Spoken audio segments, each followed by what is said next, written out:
We have two parshios this Shabbos.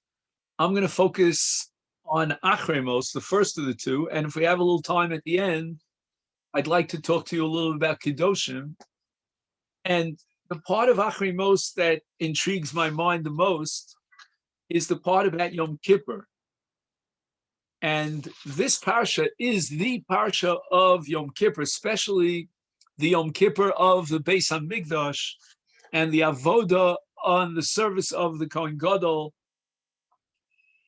And in the parsha, of course, it's Aaron. Aaron is the Kohen Gadol, and every Kohen Gadol throughout Jewish history is always going to be, in a sense, a reincarnation, a personification of the original Kohen Gadol, which is Aaron.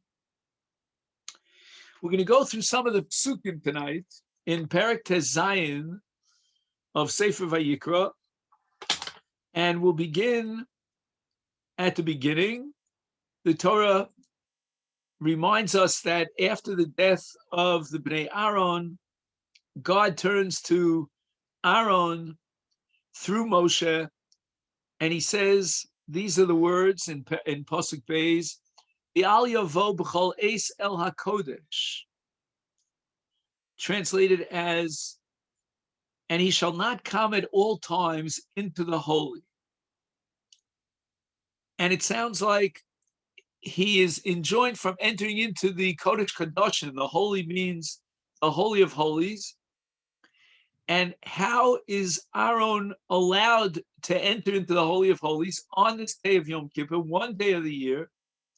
And the answer is, Ki be'anan ero'eh al hakaporis. I will appear over the ark cover in a cloud. That's the English translation here of this pasuk.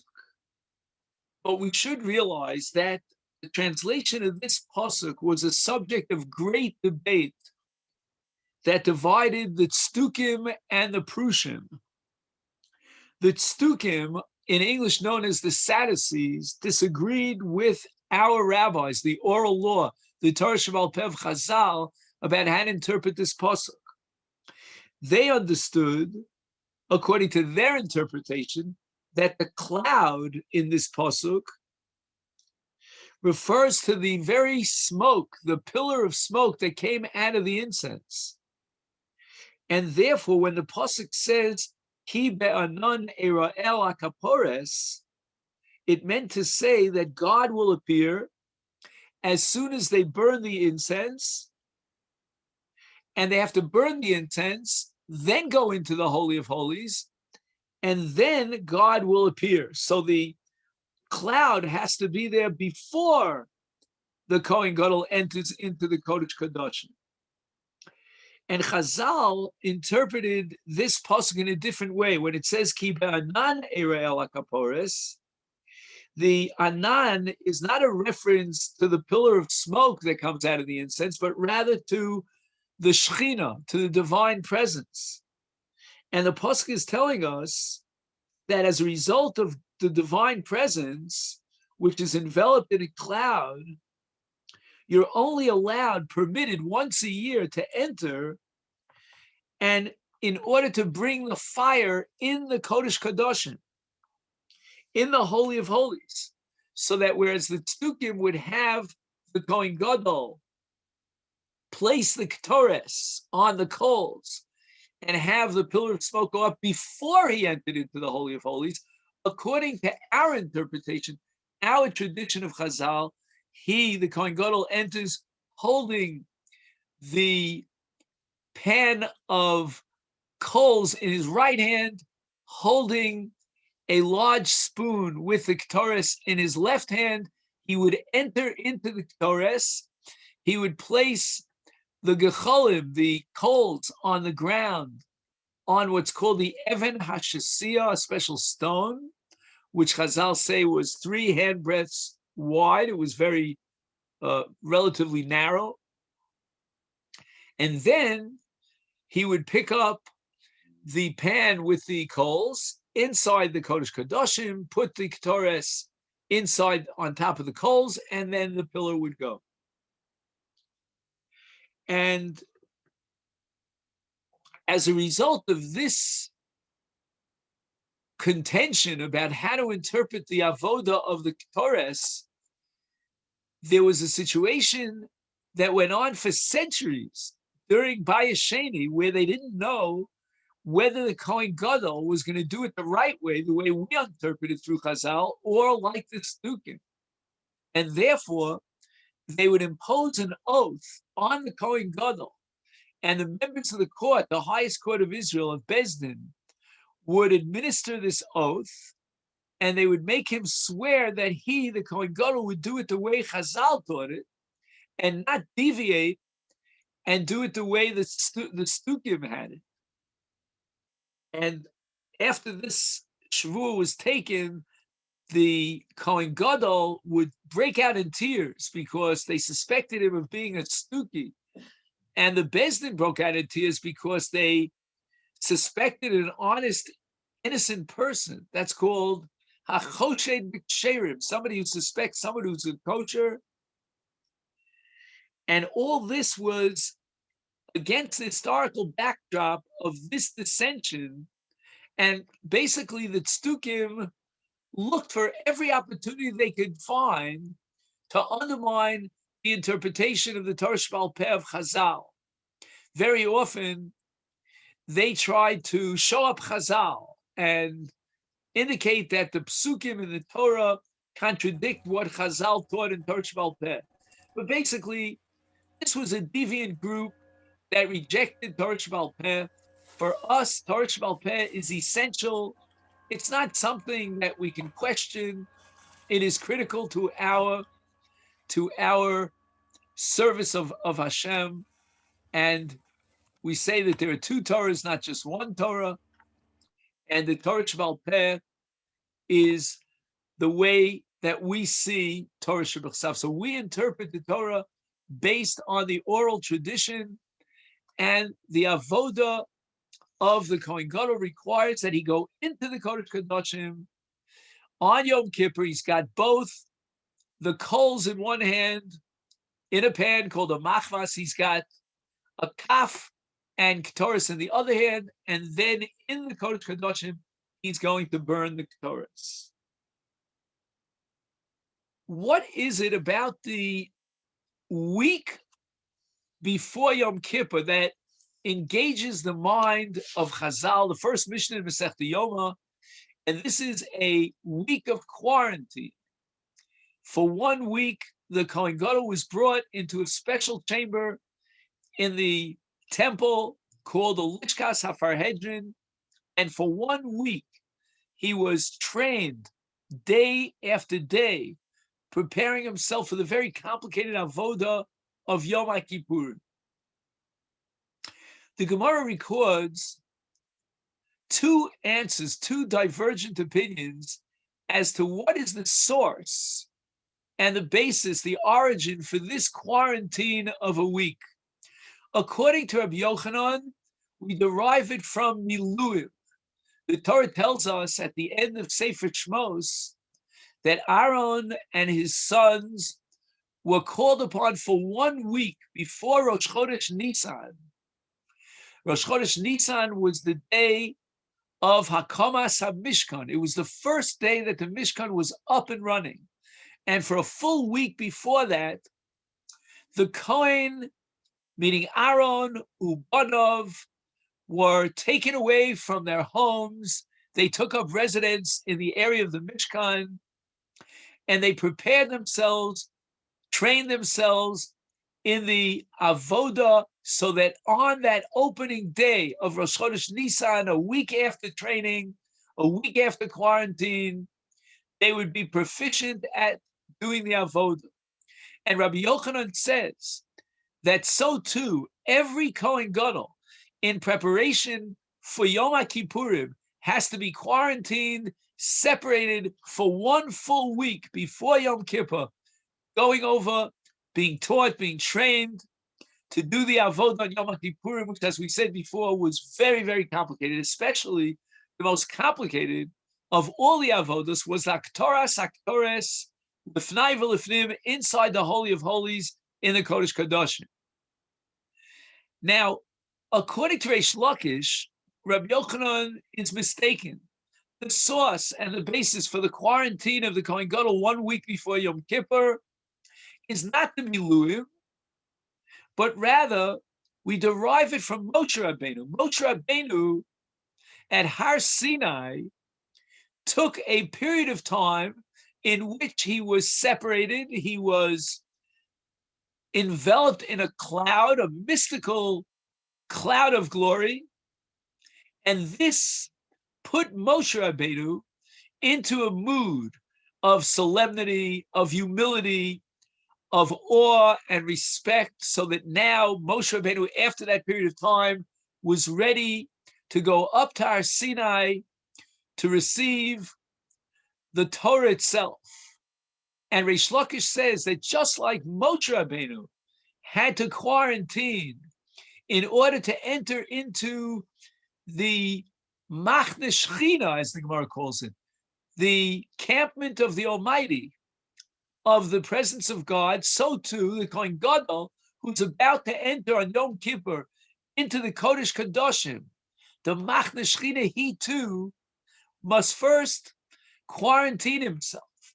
And the difference between Rabbi Yochanan deriving it from the Miluim and Reish Lakish from Moshe Rabbeinu at Har Sinai is that whereas, according to Rabbi Yochanan, the main emphasis is Bizos Yavo Aaron El HaKodesh, that Aaron, here in this pasuk, the pasuk is alluding to the original Miluim, in which Aaron was invested with the special sanctity of the Kohen Gadol, so that now on Rosh Chodesh Nisan he could embark upon his career as the Kohen Gadol. And that sanctification is what allows Aaron to function as the Kohen Gadol. The same thing, according to Rabbi Yochanan, applies with regard to the Kohen Gadol on Yom HaKippurim. He needs a license, he needs to be uplifted, every Kohen Gadol, to the sanctity of an Aaron HaKohen. Every Kohen Gadol on Yom HaKippurim is functioning as a personification, as almost a duplication, a replication of Aaron HaKohen. And Bezos Yavo Aaron HaKohen means with this preparation that would sanctify him. And every Kohen Gadol has to be sanctified, has to be uplifted and invested with the sanctity of Aaron HaKohen. Every Kohen Gadol, every Yom Kippur goes in to the Kodesh Kadoshim doing the Avodah, Bezos Yavo Aaron, as if he were Aaron. Aaron is allowed to go into the Kodesh Kadoshim, and any Kohen Gadol who now duplicates Aaron, he will go into the Kodesh Kadoshim. If he doesn't do the quarantine that Aaron had to do before he started his function, before he was vested with the status of the Kohen Gadol on Rosh Chodesh Nisan, then if he's not sanctified with the sanctity of Aaron HaKohen, he cannot go into the Kodesh Kadoshim. He is absolutely disqualified for the Avodah of Yom HaKippurim. And I'm not talking on a halachic basis. Again, the whole sugya of the Gemara about if he didn't quarantine, can he do the Avodah, can he not? That's not my issue. But what is the purpose of the quarantine? Shivas Yomim, the Mishnah says, HaKohen Gadol poresh mi beso, kodem Yom HaKippurim. This is going to endow the Kohen Gadol with the status of Aaron, with that kedusha. But I want to tell you something more than that. Not only does the Kohen Gadol achieve the sanctity of Aaron HaKohen, allowing him to do the Avodah, but more than that, his very body, his physical body, becomes endowed with the status of a Kli Shares. And I'll prove it to you. A Kli Shares, a holy vessel that's used in the Beis HaMikdash, is Makadesh. Anything that goes into a Kli Shares automatically is sanctified. And the hands of the Kohen Gadol are now sanctified with the sanctity of a Kli Shares, such that when he does what's called chafina, and he digs his hands into the ketores, he sanctifies the ketores just like a klishares would sanctify the ketores. All this is the opinion of Rabbi Yochanan, who says that the Kohen Gadol, in his prisha, in his quarantine for a week, is duplicating Aaron HaKohen, who separated from his house for a week before he was appointed and could serve as the Kohen Gadol. But Reish Lakish has a different opinion. Reish Lakish says, you're entering into the Holy of Holies. You have to build up and develop within yourself a certain mental state, a solemnity. I would call it awe, a yira, because you can't just enter into the machne shechina where the shechina is. And just as Moshe Rabbeinu himself, before he went up to climb the mountain of Har Sinai to receive the Torah, he had to quarantine to prepare himself with that state of mind. I am now going to have a personal, intimate encounter with the Shekhinah, and so too, says Reish Lakish, every Kohen Gadol, like Moshe Rabbeinu before Sinai, is about to enter into the Machne Shekhinah, the Kodesh Kadoshim, on Yom Kippurim. He's got to be prepared. He's got to be emotionally and mentally prepared in bringing himself to a state of awe for the kavod of the Shechina in the Machne Shechina in the Kodesh Kadoshim. And the Netziv Mivalozhin is famous for saying that the Kohen Gadol, in order to be invested with that sanctity, has to wear the special garments, the special big day kahuna of the Kohen Gadol. And the most important of them all is the ksones. The ksones, loosely translated as a tunic, would cover most of his body. And since the body of the Kohen Gadol, as we said before, is a klishares, every limb, every part of his body is sanctified, is uplifted, and the ksones of all the begadim covers the most of his body, the most limbs, and therefore it's the most sanctified of all the big day kahuna. What I really want to talk to you about tonight is the main dramatic avoda that brings about the kapara on Yom Kippurim, and this is called the Shnei HaSeirim, the two goats. Let's take a look at the psukim. We start with pasuk Hey. Ume'eis hadas b'nei Yisrael yikach shnei seirei izim lechatos. And then the Torah describes these two goats. These are male goats, and Chazal say they have to be identical in height, in appearance. They have to both be purchased simultaneously at the same price. Basically, they're identical goats. And then the Torah says, "V'lokach es shnei haseirim, v'hemid osam lifnei Hashem Pesach Oel Moed." What is the goal and the agenda of these two seirim? The Torah says at the end of pasuk Vav, "V'chiper ba'ado u'biad beiso." We have to understand that the kapara of Yom Kippurim is going to be achieved through the Shnei HaSeirim. And specifically, there's going to be a confession, which is a vidui recited by the Kohen Gadol over the Seir HaMishtaleach. That's the goat that's going to be sent out to the wilderness. And the Kohen Gadol takes his hands, places them on the head of the goat, and he recites a confession. Notice that there's a special emphasis in this parsha to Beso. Beso means the household of the Kohen Gadol.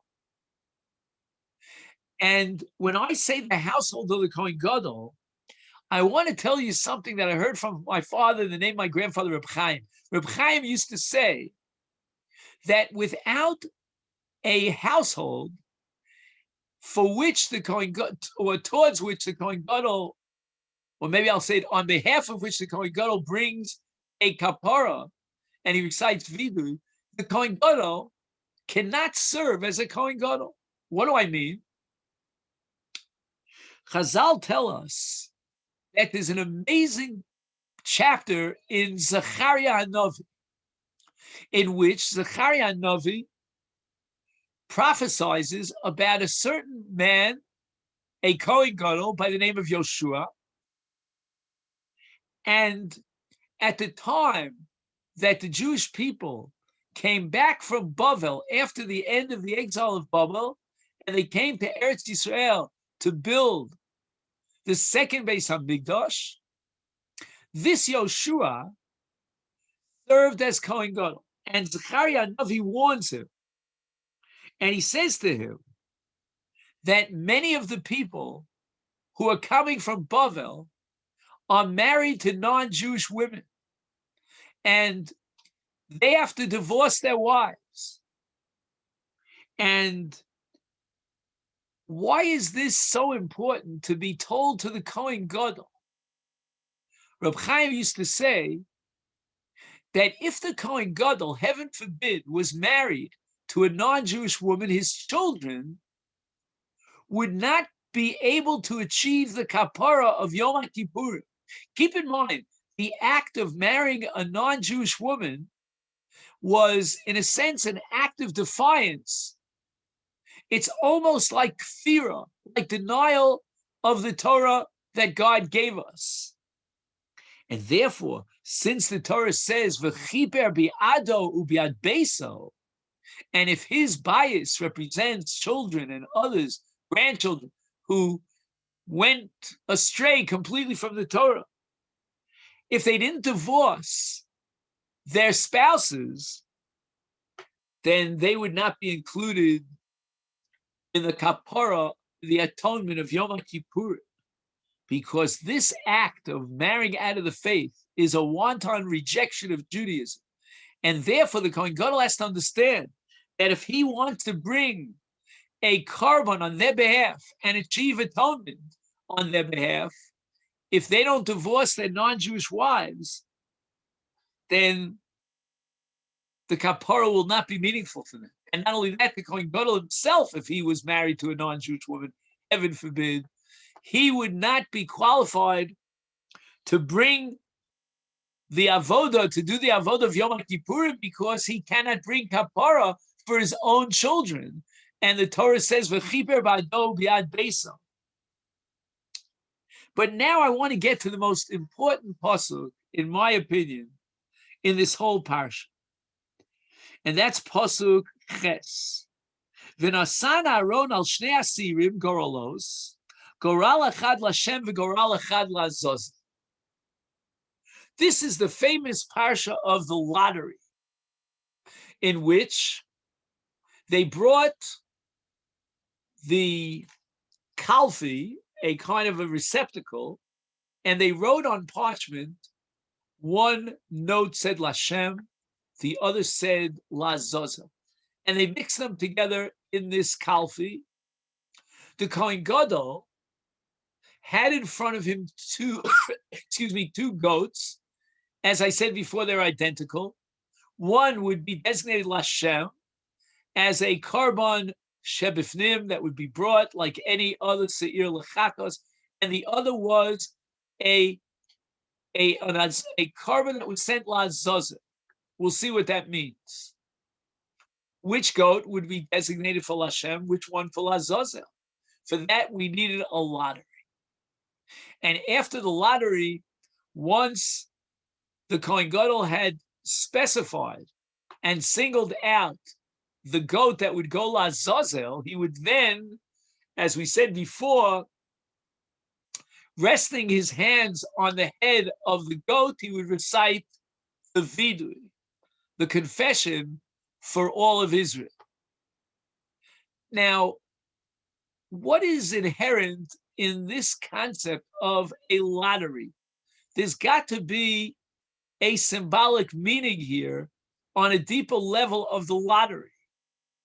The Malbim is of the opinion that a lottery indicates the Almighty's hashgacha, meaning a lottery means when man exhausts all his possibilities.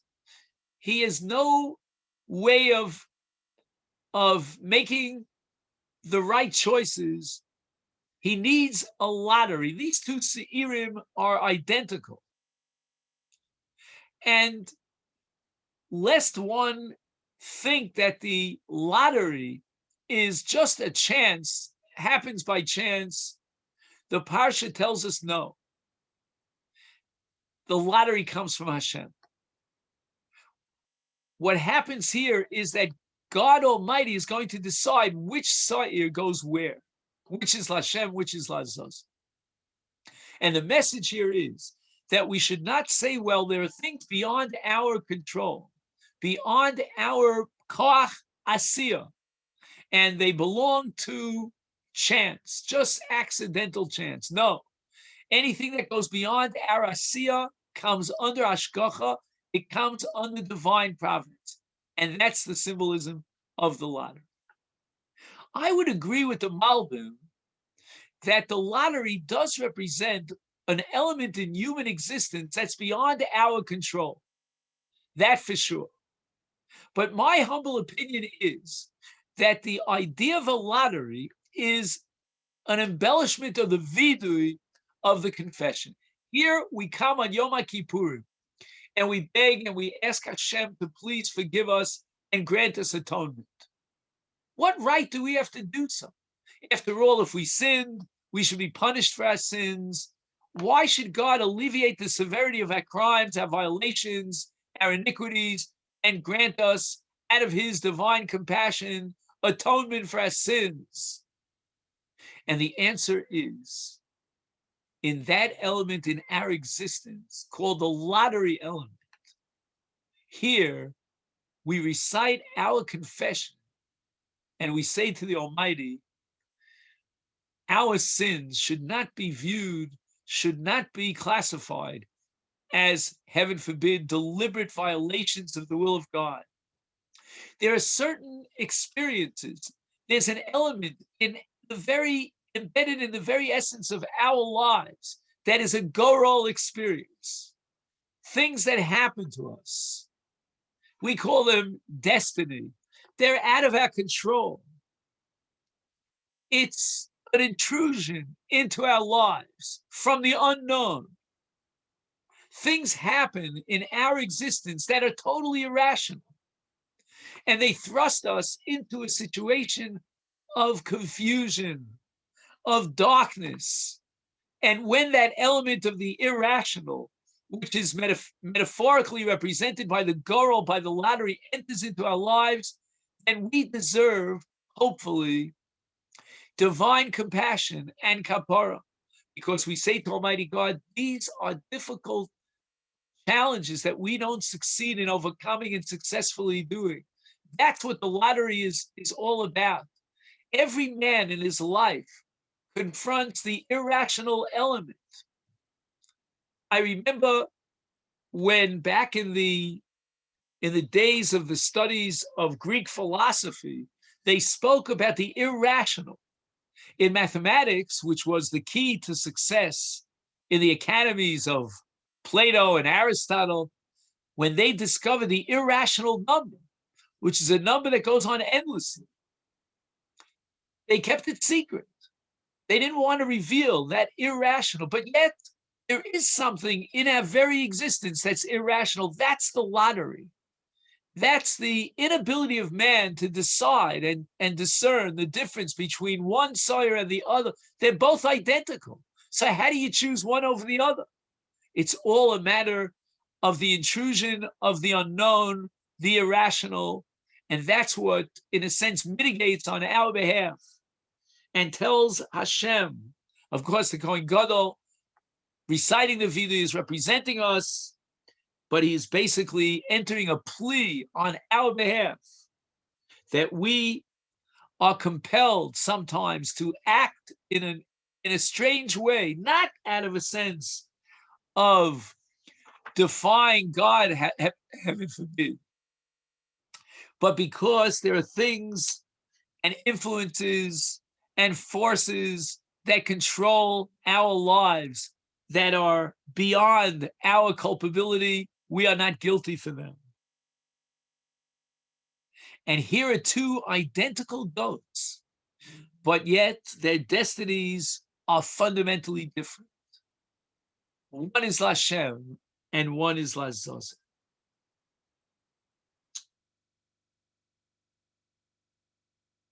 The Soyer HaMishtaleach that is sent out to the Midbar requires a vidui. You may recall that in the Machzor for Yom Kippurim, we reflect on that vidui in the Musaf service, specifically that section which is called the Avodah. The Rambam writes in Hilchos Tshuva that when the Azazel was, the vidui was recited on the Azazel, it was a powerful kapara that was achieved by the Azazel. It was a kapara for both mitzvahs aseh, mitzvahs lo saseh, but there's one exception, and that is a chiyuv kares. When someone violates a severe avera that generates a chiyuv kares, he's cut off from the people. In such a for such a violation, the Sarel Azazel is powerless to effectuate an atonement. Why is that so? The answer, I believe, lies in another paragraph in the Rambam. When the Rambam formulates the vidui of the Kohen Gadol on the Sayer, he says, "Vu misvada al shem kol Yisrael." What does that mean? The vidui of the Kohen Gadol over the Sayer is not an individual vidui on behalf of Ruvain, on behalf of Shimon. It is a communal vidui, because on Yom Kippurim there are two kaparas. That's why we call it in the plural kippurim. There's the kapara for the individual who comes with a contrite heart and he recites vidui. He embarrasses himself and humiliates himself by reciting all of his iniquities and his faults and his failings. But then there's another kapara. There's a kapara for the entire community of Knesset Yisrael. And that's the nature of the vidui. The Kohen Gadol is the representative of the entire community, and he will recite a vidui on behalf of the entire community as a tzibur. And therefore, everything that the Kohen Gadol says is about kapara. It's not about tara. Tara means when a person cleans himself, purifies himself. That is a personal obligation, something that can only be achieved by the individual himself. No one could be a proxy on his behalf. So now the power of the kapara of Soil Azazel on Yom Kippurim is the kapara of the tzibur, says the Rambam. But there's a condition here. You've got to be a card-carrying member of the community. The very moment that you violate a severe avera that generates a chiyuv kares v'nichrasa nefesh ha'hi me'amera, you have virtually cut yourself off from the tzibur. And in that state of being, not being part of the tzibur, you cannot achieve the kapara of the tzibur. So the vidui of the Kohen Gadol and the Sarah Mishtalech will not be helpful in such a case. You've cut yourself off from the tzibur. First, you're going to have to do tshuva as a personal tshuva in order to regain your status as a member of Knesset Yisrael, and then and only then can the vidui of the Kohen Gadol over the Sarah Mishtalech be meaningful for you as well, because now you've reinstated yourself into the tzibur of Knesset Yisrael.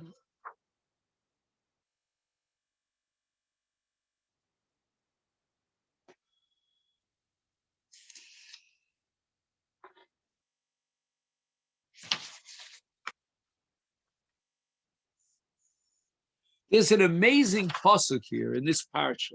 There's so much in this parsha. One pasuk that I want to call your attention to is pasuk Tezayin, which ends with the words Hashochen itam b'toch tumasam, the Almighty God who dwells with them amidst their defilements.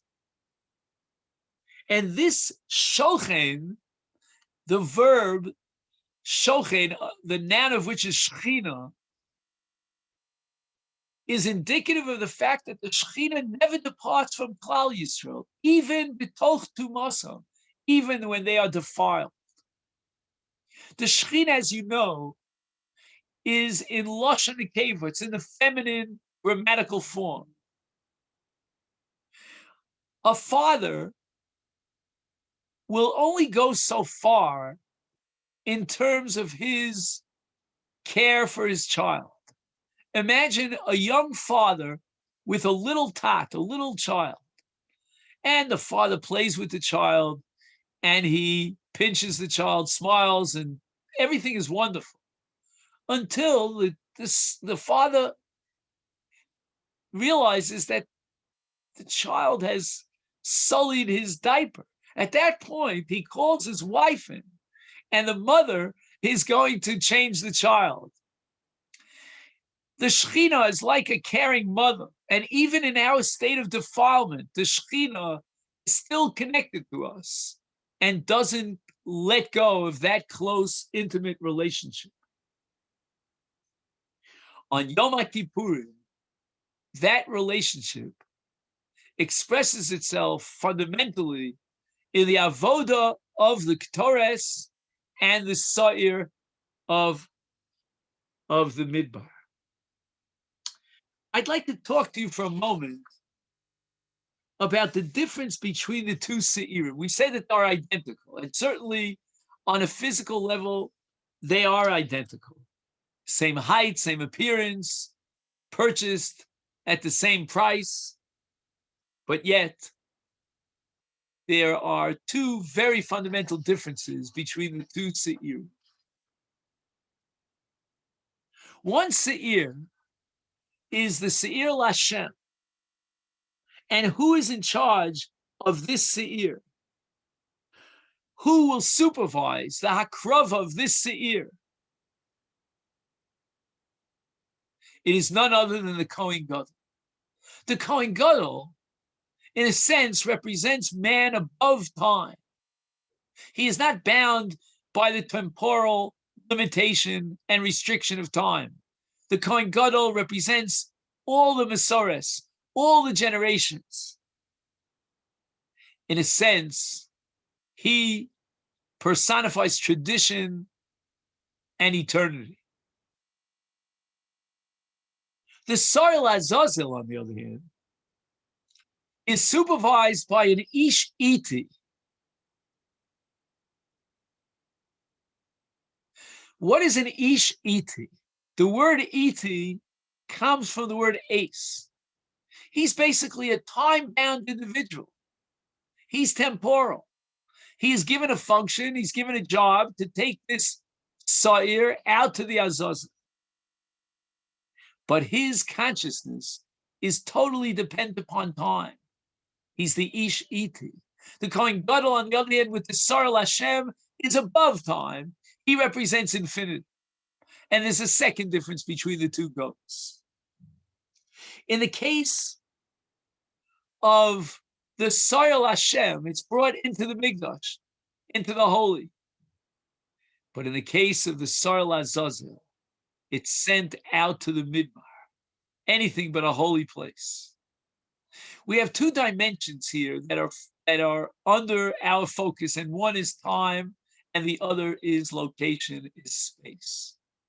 The time represented by the Saril Hashem, personified by the Kohen Gadol who supervises its hakrava, is eternity.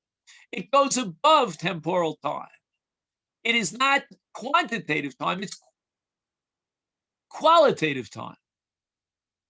On the other hand, the Sayer of the Ish Iti is what we call quantitative time. But the second difference is the relationship to space.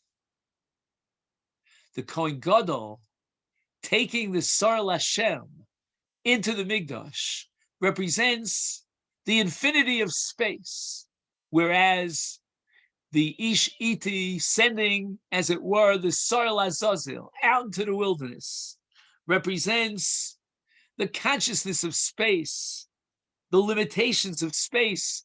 It's a nomad. The Ish Iti will stop at every station to see if he can continue until he finally takes the Sar out to know Israel. Therefore, the Ish Iti, with regard to the Sar Shalech, does not have neither the place consciousness nor the time consciousness of quality of infinity.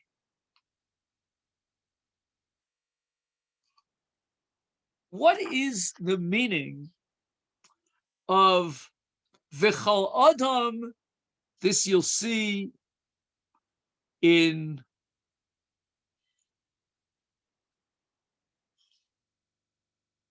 just 1 second. Pasuk 17. Oh, Pasuk Yutes. Yud Zayin. Ubiad v'chol adam lo yeh bi'ol moed b'vo l'chaper b'kodesh. This is a fascinating concept. It means that when the Kohen Gadol enters into the Kodesh Kadoshim on Yom Kippurim, no one enters with him. The Medrash says that even the angels were not allowed to in, because what happens is that the Kohen Gadol represents all of Knesset Yisrael.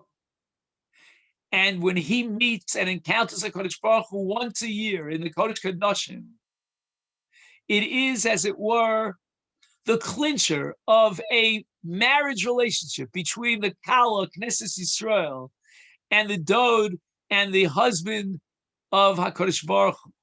All of Shir HaShirim, as you know, is a metaphor for that special marriage relationship. The relationship begins with the receiving of the luchos, which is what's called erusin, and that's the first step of marriage. And then, when we stand under the Har Kegigis, under Har Sinai, that's the chuppah. But in every marriage relationship, besides erusin and chuppah, we need yichud. Yichud means the privacy of the chassan and kala in a locked room. No one is allowed entry into that room. And the clincher of this relationship of erusin and nisuin between Knesset Yisrael and HaKadosh Baruch Hu is going to take place on Yom Kippurim, when the Kohen Gadol, representing the kala of the Knesset Yisrael, enters into the Holy of Holies. And that's the yichud that brings this marriage relationship, this covenantal marriage, to its final pinnacle, to its ultimate relationship. And here I might add that these symbols of marriage will come up again. I don't want to lose the place here in Achrei, but if you fast forward for a moment to Parshas Kedoshim, which we'll read this Shabbos, in Perek Yutes Pasuk Gimel, Ish imo v'oviv tiro v'yeshav sosai tishmoru ani Hashem.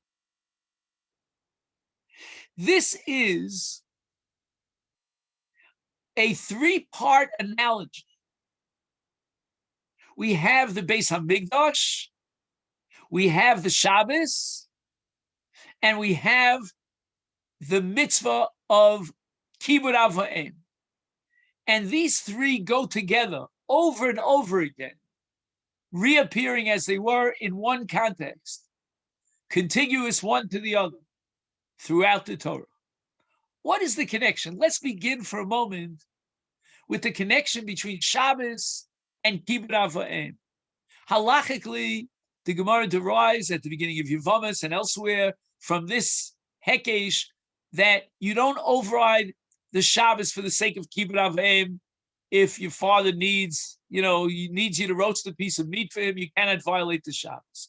But on a philosophical level, what is the connection between Shabbos and Kibbutz Avayim? The Gemara in Kiddushin, in the famous sugi of Kibbutz Avayim, tells us something amazing. When Rabbi Yosef would hear the pitter-patter of his mother, the footsteps of his mother coming close, he would immediately stand up and he would declare, Eiku Makami Shchinta. I'm standing in front of the Shechina. Kibbutz Avayim means that parents are physical manifestations and symbols of the Shechina. And Shabbos is the day in which HaKadosh Baruch Hu, his Shechina, enters into our homes. Kabbalah Shabbos means we entertain HaKadosh Baruch Hu. We are the hosts, and God, Kaviyachol, is the guest. And again, we have that close relationship to Shechina. And therefore, both Kibbutz Avayim and Shabbos, both representing that relationship to Shechina, now come to the fruition, to the pinnacle in the Beis Hamikdash. This is where the marriage relationship of Shechina with Klal Yisrael comes to its full-fledged fruition, its epitome, and therefore these three go together. But let's turn back again to the parsha of the Shnei Aseirim. And the Torah says, V'nasa asoyer. Let's take a look at Pasuk Chaf Aleph, Pasuk Chaf Beis here in Perek Tezayin. V'nasan osam al rosh hasair v'shilach v'yad ish iti hamidbara. And v'nasa asoyer olav es kol avanosam el eretz gzeira. V'shilach es asoyer bamidbar. The Ramban, in his commentary here, asks the following question. The Soyer is sent to Eretz Gzeira. Now, Eretz Gzeira represents what we call Azazel. And the Midbar is where Azazel dwells. Azazel represents a malach, a heavenly sar, an officer in the kingship of God, who brings about very strange things in the life of the Jewish people as groups and as individuals.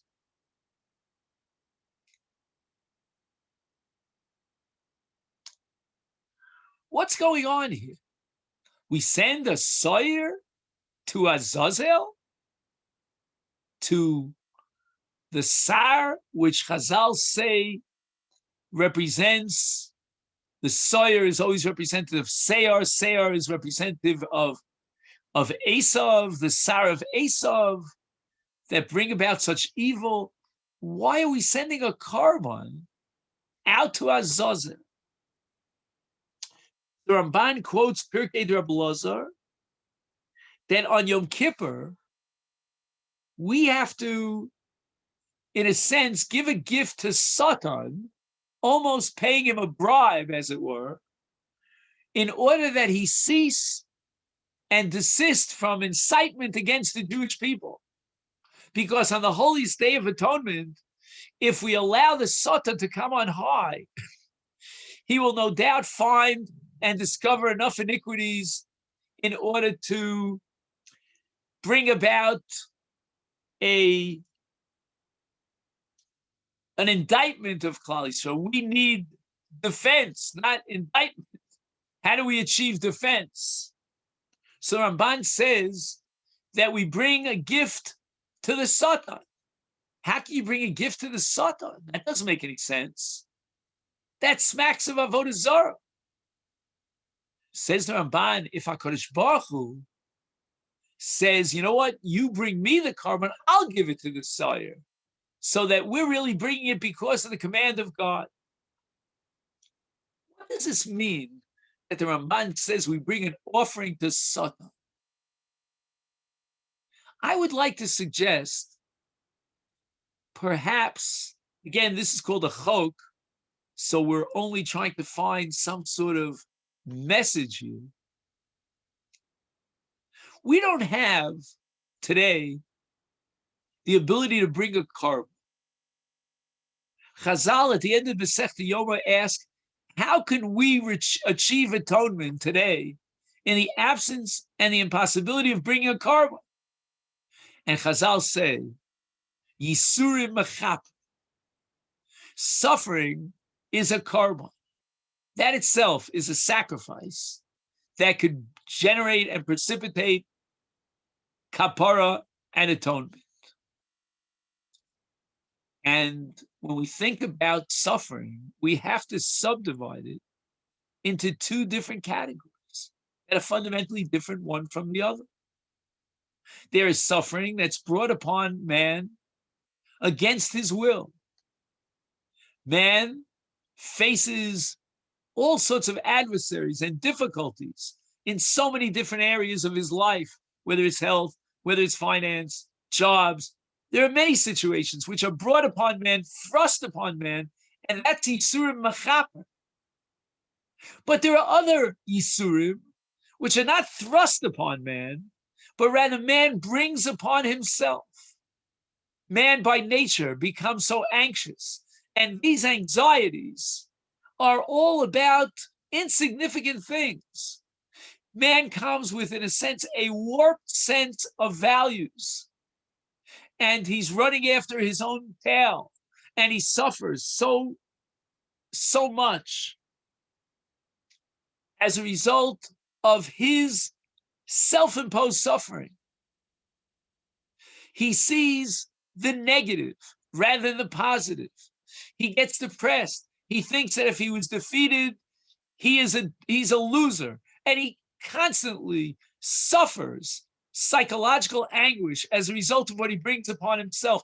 Could such a person, and we all fit into that category, come in front of the Ribono Shel Olam on Yom Kippurim and say, you know what, Yisurim Mechaprim? What do you mean Yisurim Mechaprim? Were these Yisurim, these anguish and the suffering brought upon you as a matter of punishment to purify? You brought it upon yourself. This is the Azazel element in our lives.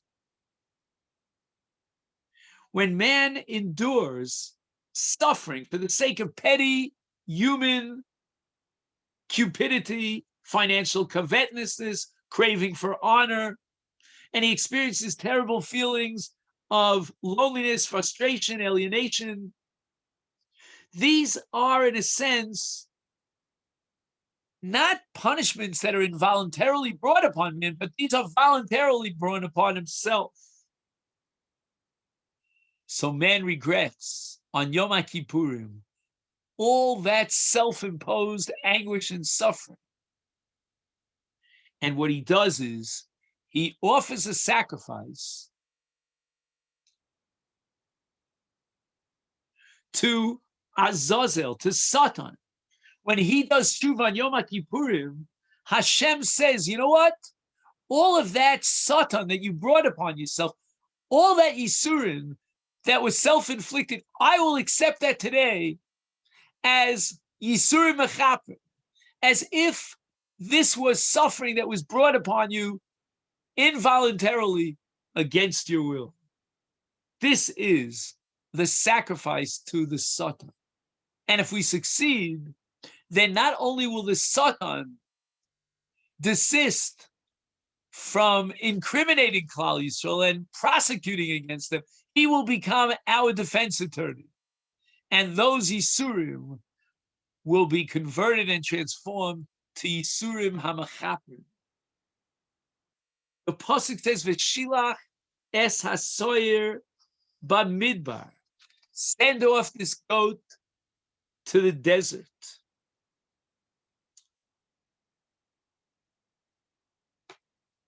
What happens after we send the Azazel out to the desert? The Ish Iti is now going to bring the goat to a precipice, and the Mishnah describes that the goat is shoved off the precipice and goes down, down, down, and is broken in its fall.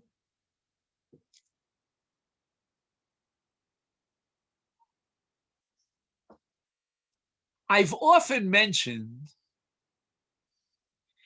that there are two concepts, one called a gavra, one called a cheftza, that really indicate what man is all about. Man often is a gavra. A gavra means he's an active agent. He actively brings about and molds his own destiny. But often man is just a cheftza. Cheftza meaning he's an object, he's a victim, he's totally passive. He has no control over any of the elements around him.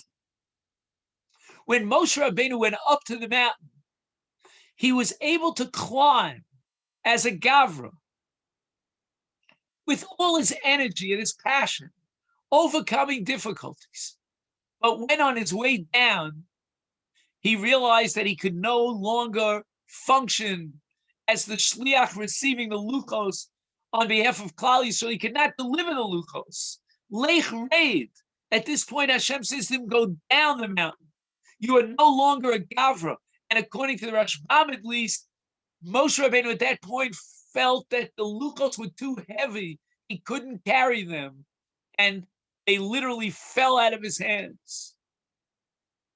Now Moshe Rabbeinu, that great gavra, who was able to take the luchos, as heavy as they were, and climb up the mountain, now he can't take the luchos down from the mountain, because now he's a cheftza, he's not a gavra. He doesn't have control over his own destiny.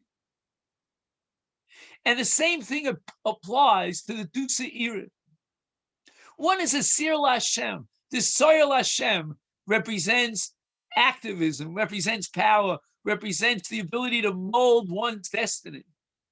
But the sir Lazazel is going to be sent over the precipice. And that represents lech reid, go down the mountain. You are now a cheftza. You are now totally passive. You're an object, not a subject. When you ascend and go up, that represents the ability of man to overcome forces like gravity. And gravity represents all sorts of kinds of adversity and difficulties and barriers that we have to overcome. Man, as a subject, as an active person, is dynamic, and he's able to overcome and counter these various forces. But once man becomes a subject, he is now represented by the Soyer HaMishtalech. And the Soyer HaMishtalech goes backwards, rolling and descending down the mountain, where it becomes dismembered into many parts. Man is no longer in control of gravity. He can't go against gravity. Gravity pulls him down. This is the Soyer that carries the sins of Klal Yisrael. I would like to suggest the possibility of another element in the equation here with regard to the Shnei HaSe'irim, these two identical goats. The Soyer Lazazel represents that element in human experience which is materialistic, which is limited, which confuses man with all sorts of thoughts that take him away from the Lashem, the focus on love of God and fulfilling God's will. But on Yom HaKippurim, we take both Se'irim. Both have to be integrated into one service. And the Hagrola means that the Kohen Gadol will lift up these two notes. One says Lashem, one says Lazazel. He's lifting up his heart, his hands to HaKadosh Baruch Hu.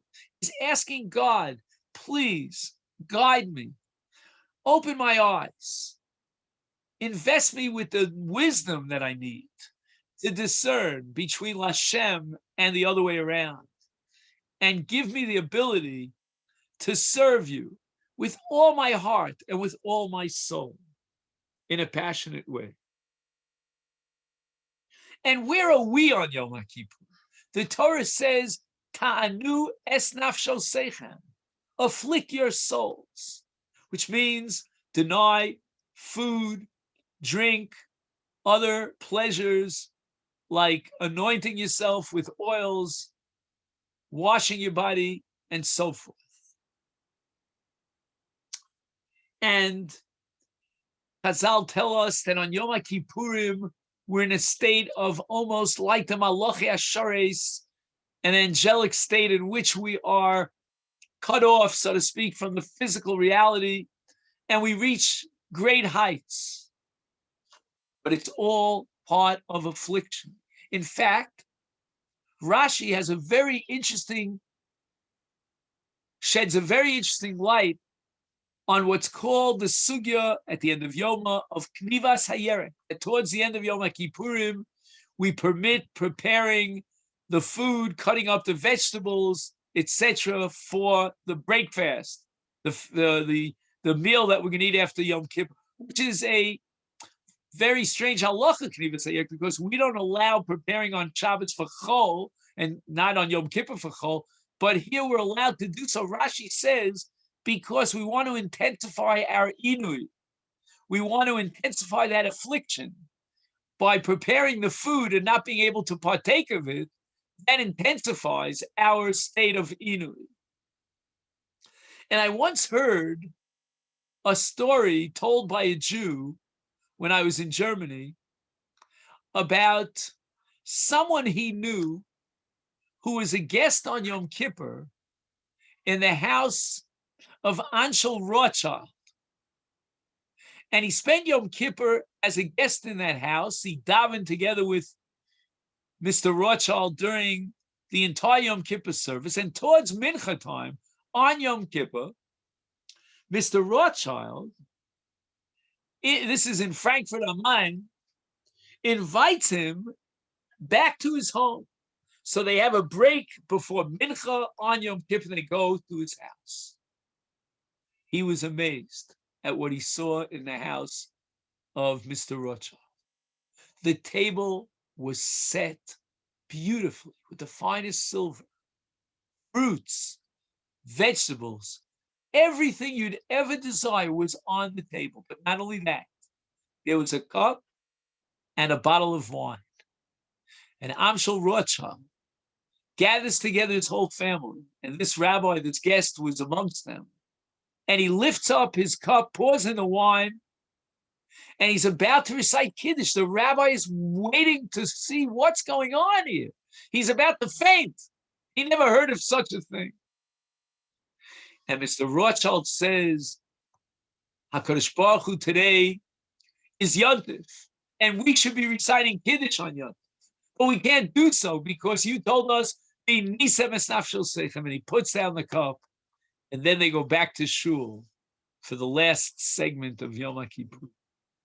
In other words, as Rashi says, you prepare the food and it intensifies your affliction.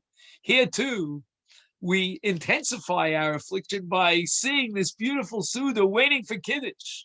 But we say to the Ribbon Shalom, we cannot make Kiddush because Kach Gozul Lefanai, because you have told us and mandated us, you shall afflict yourselves. And therefore we forgo the meal, we return to the synagogue, we recite Vidui, and we pray. Although the Kohen Gadol recites the Vidui, after the Vidui, he turns to the people and he says to them, Titharu, purify yourselves. I cannot do that for you. I cannot be your agent to effectuate Tara. Tara means that you yourself have to recite your own vidu. You have to face the truth about yourself. And you have to be obviously in a state of introspection and try as much as you can to purify yourself on this holy day of Tara. I cannot do that for you. I can only recite vidui, send off the soyer, and achieve kapara, an atonement on behalf of the tzibur. But Tara requires that you do it yourself. I want to conclude, because we're running out of time, by taking a look at one pasuk in chapter Yud Ches, pasuk Hey. Ushmartem es chukosai ves mishpatai v'chai bohem. There are two very important ideas that I'd like to share with you regarding this verse. One is the connection between chukos and mishpatim. Chukim and mishpatim are brought together in one breath. Chukim, as we know, defy human rational analysis. We don't understand the chukim. We cannot comprehend the reasons behind it. Mishpatim, on the other hand, are intuitively logical and rational. Why does the Torah combine them together as one? And the answer is that a chok we accept with absolute commitment and faith, despite the fact that it defies our understanding. But we might be tempted to accept a mishpat, a logical statute that has an obvious rational attraction to it, and see it as such. No. The Torah wants to emphasize that even mishpatim are chukim. They are absolutes. They are divine decrees. They are statutes, because in contemporary life, we see what goes on in Western society with regard to the so-called mishpatim. And in so many ways, we see that even on the highest echelons of leadership and government, they find justifications for some of the most base crimes. And in certain circles, immorality has become respectable. And in certain communities, in the medical field, certain kinds of experiments, perhaps even mercy killing, murder. We have done away with the absolute nature of morality and its laws. And therefore the Torah insists that a mishpat be accepted as a chok. Our commitment must be absolute, even if it's logical. It's going to be unshakable. We're not going to start playing with mishpatim, just like we cannot play with chukim. We understand that a chok is absolutely irreversible and unshakable. We uphold a chok even when we suspend our logic, and so too a mishpat can only endure and be sustained if we accept it in an absolute way. And last but not least, v'chai b'hem, we should live by the laws, and Chazal say v'lo sheyomus b'hem.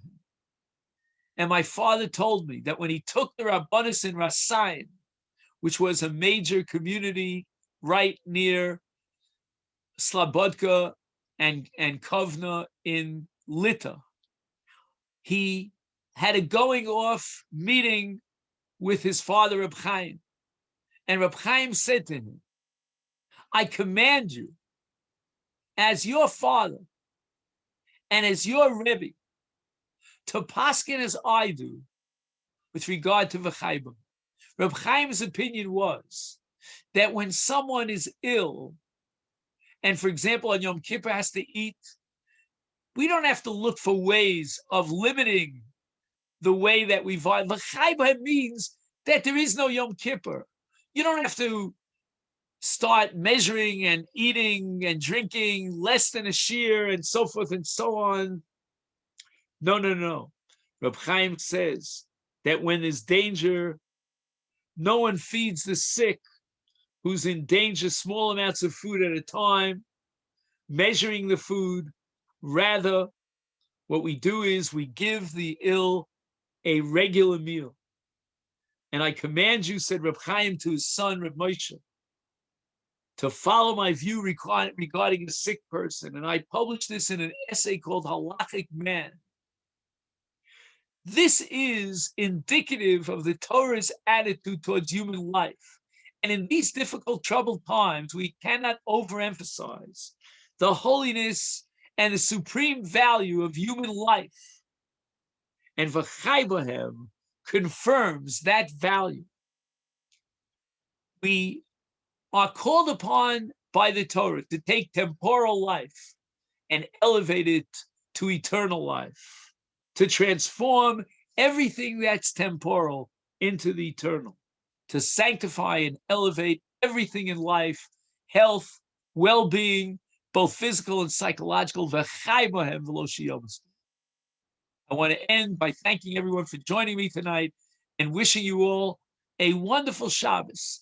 And if you can, try to spend some time going over the many, many myriads of ideas in these two parshios, Achrei and Kedoshim, which be Zocher to the Yom Kippur of the Kohen Gadol in the Beis HaMikdash, with the rebuilding, B'mheirav Yameinu, of the great center of Jewish life, the Beis HaMikdash, and once again achieve the kapara of the Shnei HaSeirim, to experience the avoda of the Kohen Gadol, lifnai v'lifnim, the Ketores that brings the Shechina closer to Klal Yisrael and completely closes and clinches that Erusin, Nisuin marriage relationship with Yichud, with intimacy, a wonderful covenantal incredible community of the Am Skula, the Am Kadosh,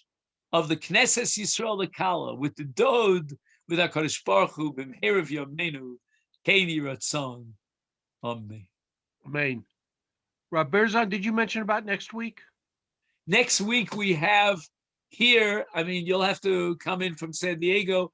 We are, or from Toronto, we are hosting the Lag BaOmer celebration here in our home, Rehov Sholzin, number 16. Please join us. And it promises to be a wonderful get together as we get back to our normal life. We no longer have to wear masks and we don't need the social distancing. We've been immunized, and Baruch Hashem, after 2 injections, we're doing well over here, and it should be a wonderful Lag BaOmer. So we'll pick it up, Mitzvah Hashem, B'lineda 2 weeks from tonight. And once again, I hope to see you. Hope to see you there. Take care. Shabbat Shalom. Shabbat Shalom.